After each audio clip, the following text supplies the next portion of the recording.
여러분, 성도라는 말이 있습니다. 참 매력적인 말인데요. 성도라는 말은 하나님 안에서 거룩하게 된 존재라는 뜻입니다.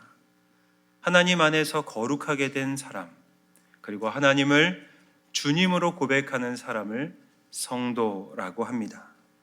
그런 면에서 이 자리에 있는 모든 우리는 모두 성도입니다. 옆에 있는 분들, 장로님, 권사님, 안수집사님, 이렇게 성도님 보시면서 우리 이렇게 서로 축복하겠습니다. 집사님, 권사님, 장로님, 우리는 모두 거룩한 존재입니다. 이렇게 축복하겠습니다. 말씀하시면서 뭔가 좀 쑥스러우신 것처럼 보입니다. 우리가 거룩한 존재입니다 라고 축복하지만 사실 우리 삶의 모습이 내가 예상하고 기대하는 것만큼 그렇게 거룩하지 않은 것처럼 우리는 느끼며 살기 때문이겠지요. 그러나 예배를 드리는 우리는 이 세상에 하나님의 거룩함을 보이는 존재입니다. 우리와 함께 하시는 성령 하나님께서는 우리의 말, 나의 말과 삶을 통해 이 세상의 하나님 나라를 보이시겠다 말씀하십니다.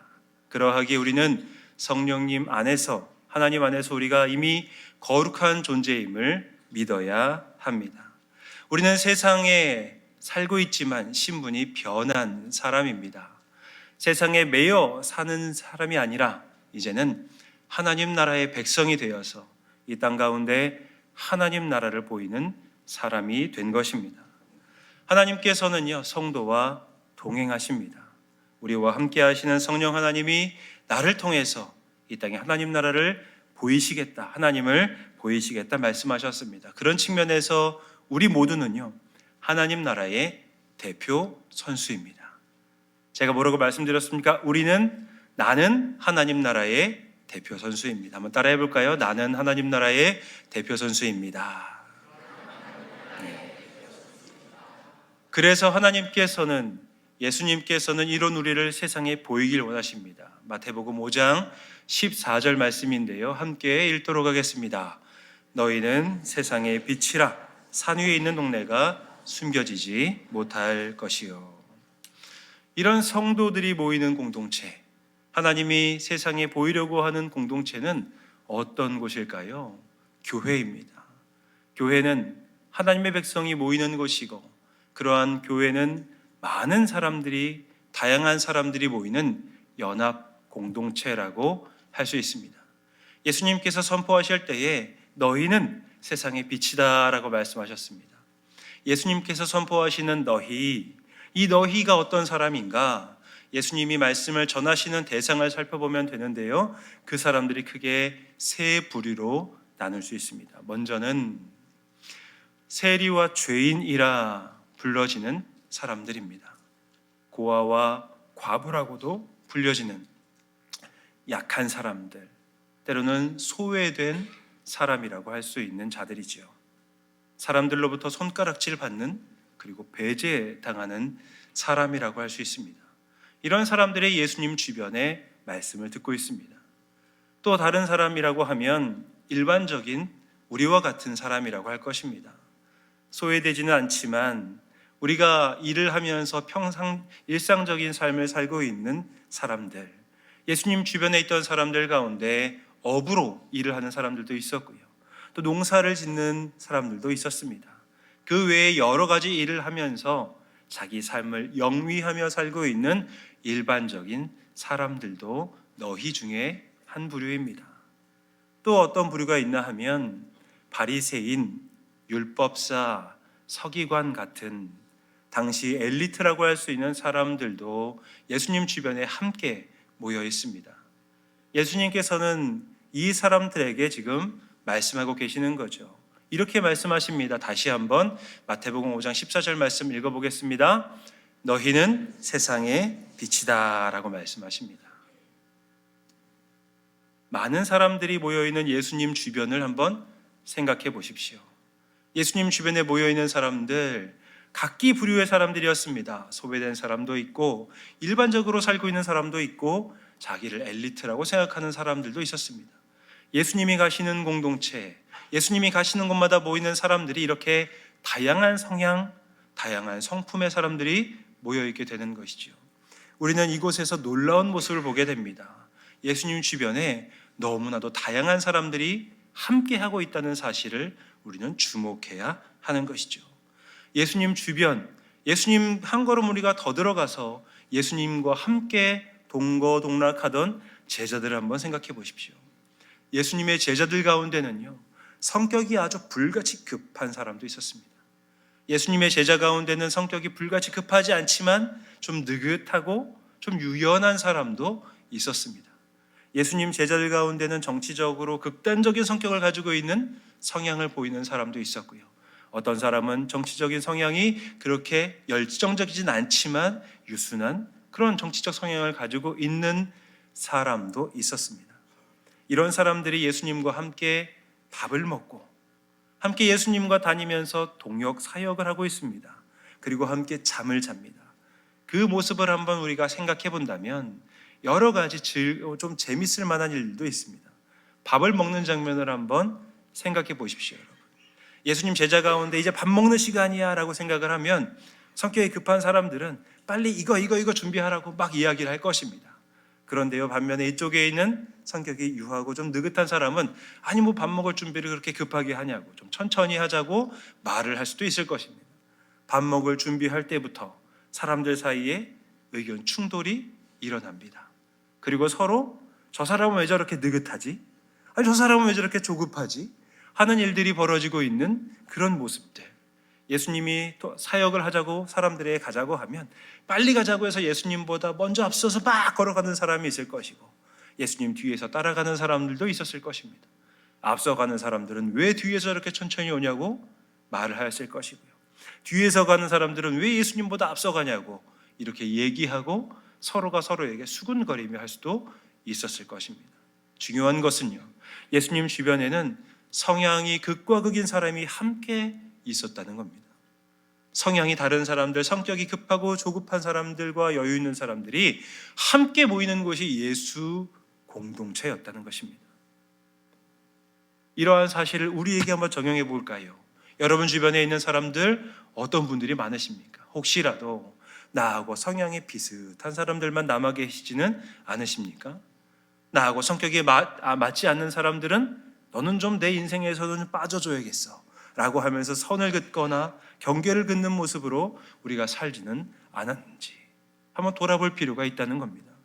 중요한 것은요, 예수님 공동체에 성향이 다른 사람들이 많았지만 예수님이 함께 하셨던 방향은 하나였다는 겁니다. 이 사실을 우리에게 적용해 보면 우이동교회, 어떤 교회가 되어야겠습니까?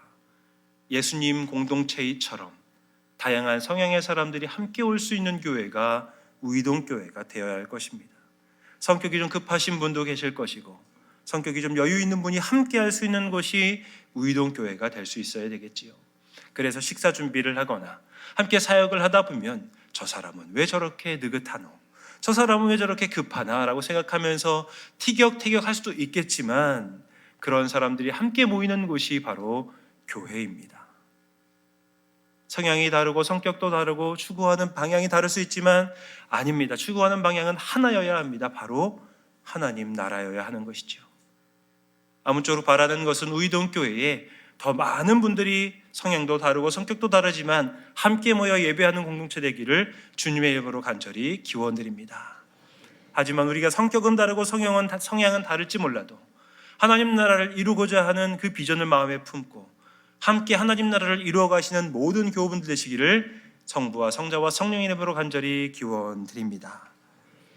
여러분, 예수님 주변에서 이렇게 예수님의 말씀을 듣는 사람들에게 예수님이 말씀을 전하셨습니다. 너희는 세상의 빛이라.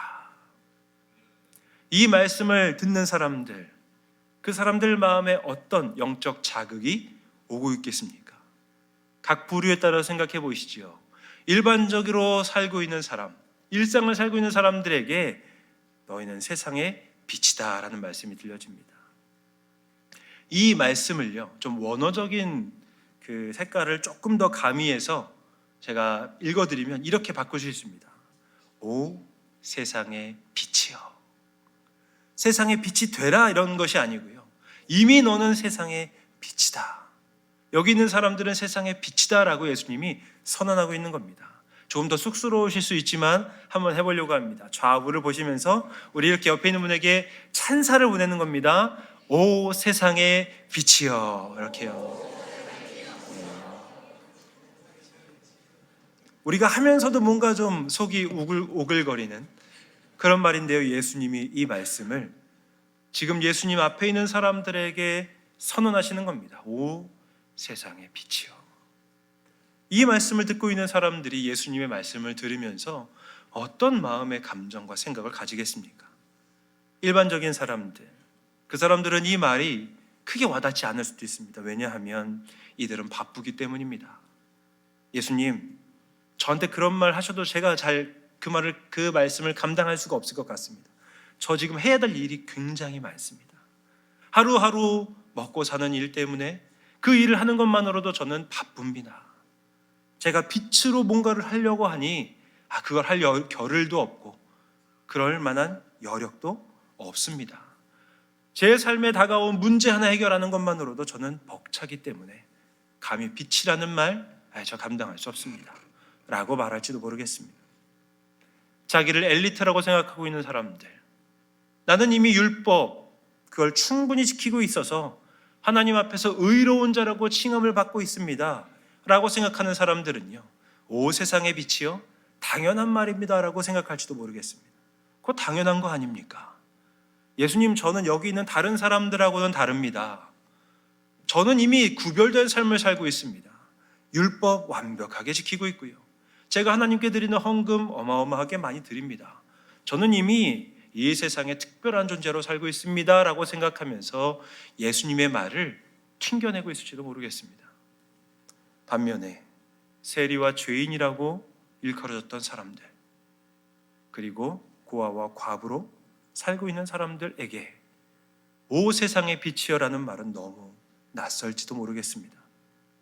왜냐하면 그들은 지금까지 그런 찬사를 한 번도 받아본 적이 없기 때문입니다. 오히려 사람들에게 조롱당합니다. 네가 지은 죄 때문에 너는 하나님께 벌을 받았다라고 이야기를 듣기 때문입니다. 그들이 어디를 가려고 하면 당신들은 이곳에 올 자격이 없습니다. 왜냐하면 당신은 죄인이기 때문입니다 라고 사람들이 선을 긋고 경계를 긋고 있기 때문에 그들은 지금까지 한 번도 누군가로부터 오 세상의 빛이요 라는 말을 들어본 적이 없습니다. 이 말을 듣고 있는 사람들, 예수님이 이 말씀을 하셨을 때에 전 자격이 없는데요, 저는 이런 말을 들을 자격이 없습니다 라고 반문하고 있을지도 모르겠지요. 그런데 가만히 앉아서 생각해 보면, 그들이 그 말을 하시는 예수님의 음성을 다시 한번 생각해 보면, 지금까지 한 번도 나에게 그런 말 해준 사람이 없었는데 나를 보면서 너는 세상의 빛이다, 오 세상의 빛된 존재요 라고 말씀하시는 그 말이 그들 마음에 왠지 심어지는 걸 느끼는 것 같습니다. 갑자기 울컥하고 올라오는 것 같은 그런 감정이 이들에게 다가오고 있는 것이죠. 우리는 방금 좌우를 바라보시면서 오 세상의 빛이요 라고 칭해 주셨습니다. 그 말씀을 듣는 여러분, 하나님이 우리에게 그렇게 말씀하신다면 여러분은 어떤 마음을 지금 느끼십니까? 하나님, 저 빛으로 살 겨를도 없습니다. 제가 얼마나 바쁜지 아시지 않습니까? 지금 저에게 당면한 문제 해결하는 것만으로도 저는 살기가 힘들어서 주님 말씀이 저한테 아무런 마음으로 아무런 감정으로 느껴지지 않을 만큼 저는 바쁩니다라고 혹시 받아들이고 계시지 않습니까? 아니면 그래, 나는 이미 세상에 빛된 존재로 살고 있지, 내가 하는 것 다른 사람들에게 자랑하는 것 그걸로 부족하지 라고 혹시 생각하십니까?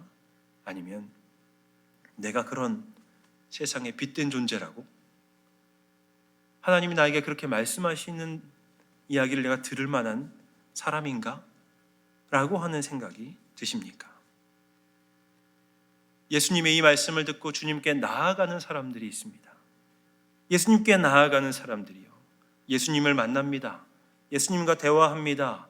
예수님의 안수의 손을 얹습니다. 그러면 어떤 일이 벌어지냐 하면요, 구원이 그들에게 임합니다. 예수님을 만나서 구원받았다라고 말하는 사람들이 있지 않습니까? 그들이 받은 구원은 무엇이겠습니까? 그들이 받은 구원은요, 이 땅에서 죽어서 천국을 가는 그 구원, 그 내용에 한정되지 않습니다. 예수님께 나온 사람들이 예수님의 말씀을 듣고 나서 그들에게 일어난 여러 가지 일이 있는데요, 예수님의 말씀에 반응하는 사람들이 누구인가? 먼저 예수님이 이렇게 말씀하십니다. 예수님이 이렇게 말씀하시면서 사람들을 초청하시거든요. 마태복음 11장 28절 말씀 우리 함께 읽도록 하겠습니다. 수고하고 무거운 짐진 자들아 다 내게로 오라. 내가 너희를 쉬게 하리라. 예수님께서 사람들을 초대하시죠. 수고하고 무거운 짐진 자들아 다 내게로 오라. 내가 너희를 쉬게 하리라. 이 말씀을 듣고 예수님께 나온 사람들이 예수님을 만나고 구원을 경험했습니다. 그들이 경험하는 구원은 그런 면에서 삶의 회복이라고 할 수 있습니다.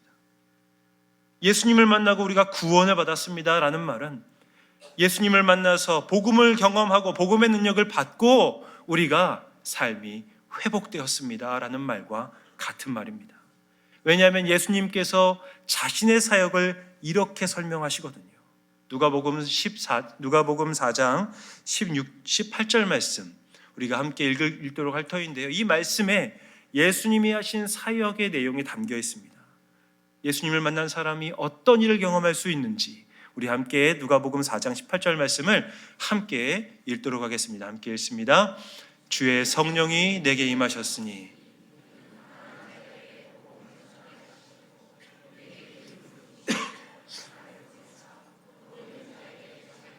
눈먼 자에게 아멘. 예수님께서 자기 사역을 이렇게 설명하십니다.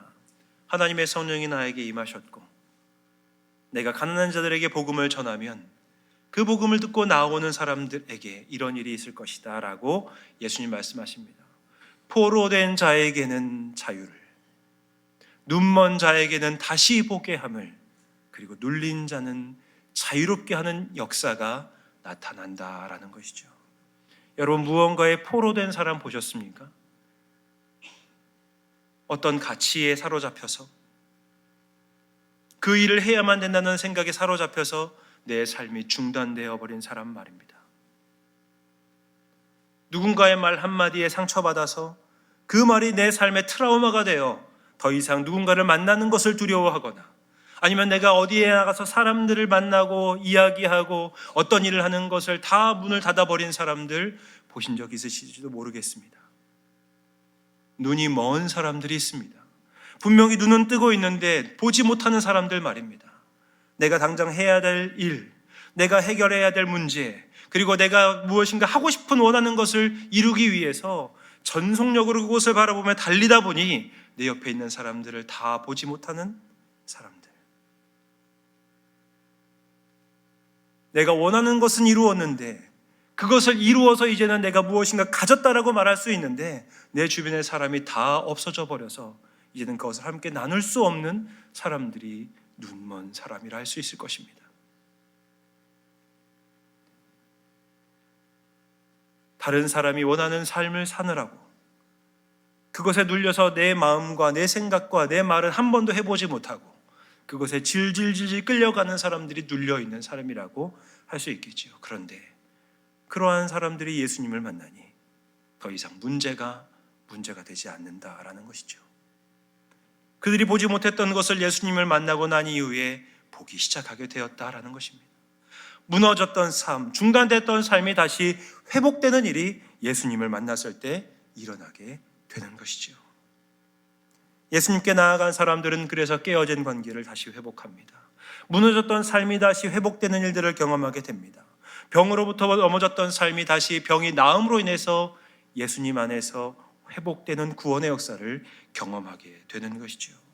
이런 일이 일어나는 곳이 바로 예수님 앞입니다. 예수님께 나아간 사람들이 경험하는 놀라운 기적입니다. 예수님을 만나 구원, 회복을 경험하는 곳이 또 있습니다. 2000여 년 예수님 앞에 나아간 사람들뿐만이 아니라 예수님을 만났던 사람들이 누렸던 구원과 회복을 경험하는 자리가 바로 교회입니다. 교회는 예수님을 머리로 하는 신앙 공동체, 예수님이 베푸셨던 하나님 나라의 기적과 하나님 나라의 복음의 역사를 경험하게 하는 곳이 교회이기에, 교회에 나오면, 교회에 나와서 함께 예배를 드리면, 교회에서 우리가 섬기고 봉사하며 함께 교제하는 일을 하면 그 자리에서 우리는 구원 역사를 경험할 수 있게 되는 것이죠. 그리고 교회에서 하나님을 만나는 일이 우리에게 체험되면 그곳에서 우리의 삶은 다시 회복되기 시작하는 것입니다.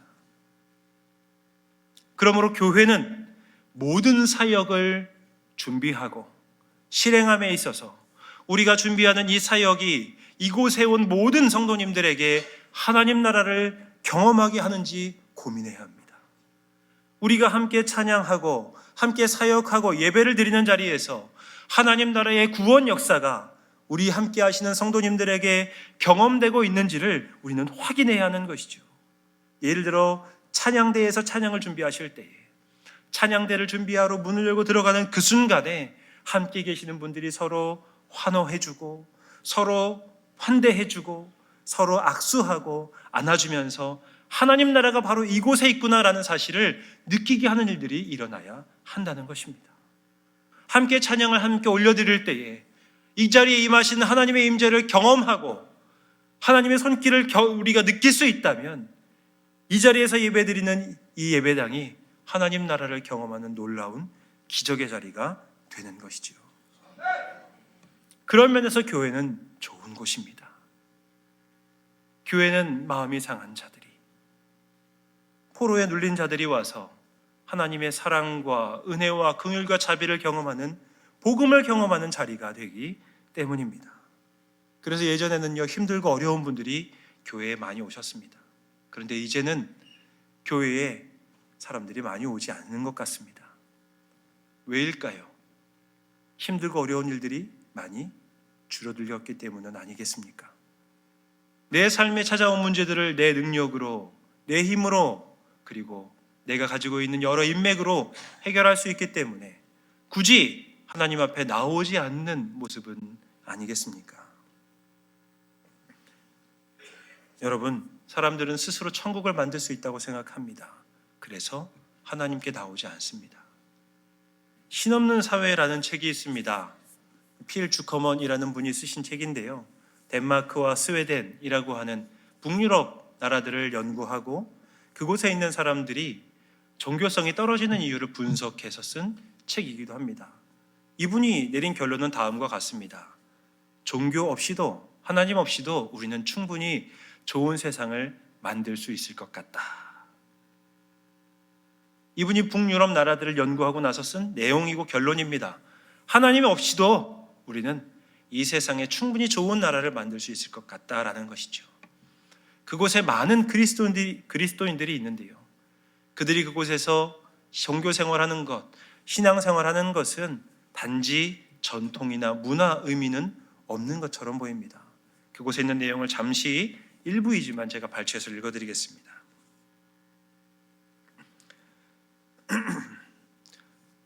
35살의 유치원 교사 야코브는 왜 아들이 세례를 받게 했느냐는 질문에 다음과 같이 대답했다. 문화적인 이유인 것 때문인 것 같습니다. 나중에는 아이가 스스로 결정을 내릴 수 있겠죠. 나는 교회에 속해 있습니다. 그리고 이건 그냥 전통이고 이 전통은 내 아들의 것이기도 하니까요. 이렇게 말합니다.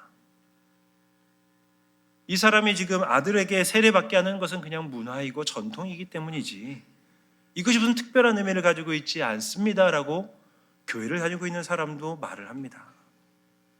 이들에게 하나님께 나오는 예배는 매주마다 그냥 의례적으로 나오는 종교 행위 이상의 의미가 없는 것이겠죠. 그러니 이들은 교회 갈 때 아무런 기대를 하지 않습니다. 그냥 매주마다 드리는 예배의 중에 한 번일 뿐이다. 이건 그냥 문화이고 전통이다 라고 말합니다. 왜 이들이 이런 생각을 할까요? 필 주커먼이라는 사람은 충분히 안전한 사회가 됐기 때문에, 그리고 우리가 해야 될 일이 많아서 이 일을 하고 주일날 다시 예배당에 갈 정도까지 체력이 남아있지 않기 때문에, 우리가 즐길 수 있는 너무 많은 것이 있기 때문이라고 말합니다. 그러면서 내리는 결론이 우리는 하나님 없이도 충분히 좋은 사회를 만들 수 있다라고 말합니다. 저도 어느 정도 동의하게 될 수밖에 없게 됩니다. 우리나라도 이미 충분히 잘 살게 되었습니다. 우리가 가지고 있는 문제, 나의 능력으로, 우리의 인맥으로, 우리 사회의 여러 가지 안전장치로 많이 해결될 수 있는 것처럼 보입니다. 그래서 사람들이 이제는 더 이상 교회에 나오지 않는 것 같습니다. 분명 교회는 좋은 곳인데, 교회에 나와서 예배를 드리고 함께 교제하며 하나님의 나라의 은혜를, 그리고 복음의 능력을 경험할 수 있는데 사람들이 이제 교회에 나오지 않는다라는 것이죠. 그럼 우리는 어떻게 해야 되겠습니까? 교회는 어떻게 해야 되겠습니까? 그래서 예수님께서 제자들에게 말씀하십니다. 너희가 가라 라고 말이죠. 그리고 사람들에게 말씀하십니다. 너희가 세상의 빛이다 라고 말이죠. 제가 설교 서두에 말씀드렸습니다. 우리는 성령 하나님과 함께 이 땅을 살아가는 사람, 성도입니다. 성령님이 우리의 말과 행실을 통해 이 땅에 하나님 나라를 보이는 사람입니다. 그래서 우리가 말씀드린 것처럼 우리는 하나님 나라의 대표 선수라고 말씀드렸습니다. 이렇게 말씀을 드리면 목사님, 아직 저는 부족합니다. 저는 연약해서 세상에 하나님 나라를 보일 만한 능력이 없습니다 라고 이야기하실 거라고 생각합니다. 그런데요, 우리가 이 자리에서 예배를 드리고 있는 사실만으로도, 우리가 하나님 앞에 나와서 하나님께 예배 드리고 있는 사실만으로도 우리가 확인할 수 있는 길이 있습니다. 그것은 우리가 이 자리에 나와 있는 것이 나의 능력이나 조건, 그리고 나의 결단이 아니라 성령 하나님의 역사라는 사실입니다. 고린도전서 12장 3절 말씀, 여기에 우리가 예배당에 나온 이유를 예수님 고린도 교회를 향해서 바울은 명확하게 설명합니다. 바울은 이렇게 설명하고 있는데요, 고린도전서 12장 3절 말씀을 함께 읽습니다. 그러므로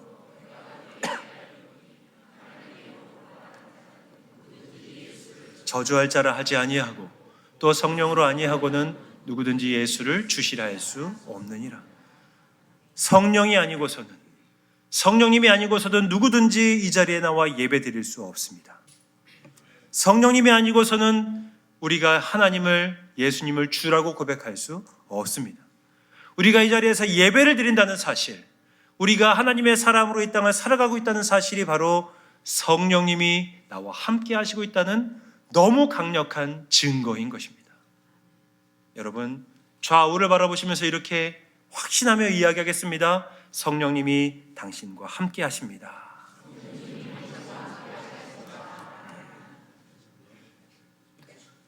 성령님이 우리와 함께 하십니다. 그 성령님이 가만 있지 않으시고 우리에게 말씀하십니다. 하늘의 진리를 우리에게 알려주십니다. 그래서요, 예수님께서 성령님에 대해 선포하시고 가르치면서 성령님이 이런 분이야 라고 말씀하십니다.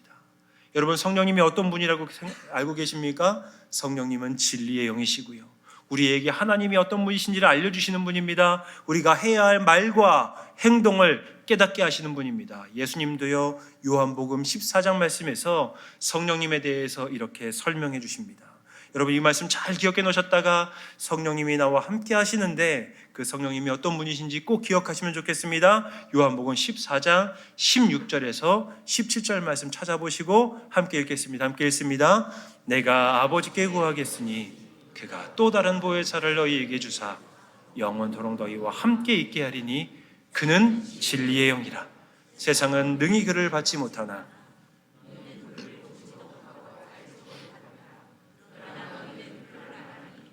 그는 너희와 함께 거하시며 또 너희 속에 계시겠습니다. 아멘. 여러분, 우리는 진리의 영이신 성령님과 동행하는 사람입니다. 진리의 영이신 성령님께서 매 순간 우리에게 하늘의 진리를, 하나님의 마음과 생각을 알려주십니다. 하나님이 우리에게 말씀하시는 것을 우리가 들으면 그 음성에 순종하기만 하면 하나님이 우리를 통해서 이 땅에 하나님 나라 역사를 보이시겠다 말씀하시는 거죠. 관건은 뭘까요? 관건은 나에게 말씀하시는 그 성령님의 음성을 내가 들으며 살고 있느냐. 오늘 아침에 일어나서 이 자리에 와 예배 드릴 때까지 나에게 말씀하시는 성령님은 항상 나에게 계속 말씀하고 계셨는데 내가 그 말씀을 혹시 듣지 못하고 있지는 않는가라는 거죠. 여러분, 성령님의 음성 잘 들으십니까? 아마 잘 듣지 못하실 수 있습니다. 왜냐하면 성령님의 음성을 듣는다는 것은 그냥 이루어지는 것이 아니기 때문입니다. 성령님의 음성을 듣기 위해서, 성령 하나님의 음성을 분별하기 위해 우리는 배워야 합니다. 훈련받아야 됩니다. 연습해야 하고 시행착오를 거쳐야 합니다. 그래서요, 앞으로 우이동교회에서 함께 예배드리시는 많은 분들을 위해서 우이동교회에서는 성령의 음성을 듣는 과정, 또 그런 것들을 배울 수 있는 일들을 준비하려고 합니다. 그러니 여러분, 기회가 되시면 교회에서 이번에 성령의 음성을 듣는 이런 시간들을 우리가 함께 배우려고 합니다라고 하면 여러분, 기꺼이 그것을 한번 딱 잡아보십시오. 그래서 우리가 성령님의 음성을 잘 분별하면 진리의 영이신 성령님이 우리 안에 계시고 우리가 그 음성 따라 살아감으로 인해 우리는 이 세상에서 진리의 빛으로 살아갈 수 있게 되는 것입니다. 말씀을 마치려고 합니다. 여러분, 우리는 하나님이 세상에 내어놓으시는 빛된 존재임을 믿으시기 바랍니다. 성령님이 나와 함께 하시면 여러분 반드시 믿으셔야 됩니다. 그리고 그 성령님의 음성 따라서 우리가 살아가고자 할 때에 성령님이 하시는 음성을 듣고 분별함으로 말미암아 우리는 이 땅에서 진리의 빛된 존재로 살아가게 될 것입니다. 하나님과 동행하시는 우이동교회 모든 교우 여러분, 우리의 가정과 우리의 삶의 자리에 진리의 빛이 비추어야 됩니다. 하나님께서는 다른 사람에게 그것을 맡기지 아니하시고 나에게 맡기신다고 합니다. 오 세상의 빛이여 라고 말하는 주님의 음성을 들으십시오. 그리고 세상의 빛으로 살아가십시오. 그렇게 살아가는 우리 모두에게 사람들은 물어볼 겁니다. 어떻게 그렇게 살 수 있냐고. 이 질문을 우리는 많이 받게 되어 있습니다. 그러면 뭐라고 대답하시겠습니까? 그때 우리가 대답할 것들을 베드로 사도가 이렇게 알려줍니다. 여러분, 그것을 준비하셔야 됩니다. 그걸 준비하라고 베드로 사도가 이렇게 말하거든요. 베드로전서 3장 15절 말씀, 오늘 본문 중에 하나죠. 우리가 앞으로 사람들이 우리에게 무엇인가를 물어볼 것 상정하면서 대답할 것을 준비하시는 마음으로 이 본문 말씀을 읽고 말씀을 마치겠습니다. 함께 읽습니다. 너희 마음에 그리스도를 주로 삼아 거룩하게 하고 너희 속에 있는 소망에 관한 이유를 묻는 자에게는 대답할 것을 항상 준비하되 온유와 두려움으로 하고. 누군가 우리에게 물어보는 일이 낯선 일이 돼서는 안 됩니다. 우리에게 물어봤을 때에 내가 경험한 하나님, 그로 인해 내가 살고 있는 빛된 존재로서의 삶을 잘 설명하시는 우리 우이동교회 여러분들 되셔서 이 부산 지역 가운데 하나님의 진리의 빛이 충만하게 퍼져나갈 수 있는 그런 믿음의 도구로 살아가시기를 성부와 성자와 성령의 이름으로 간절히 기원드립니다.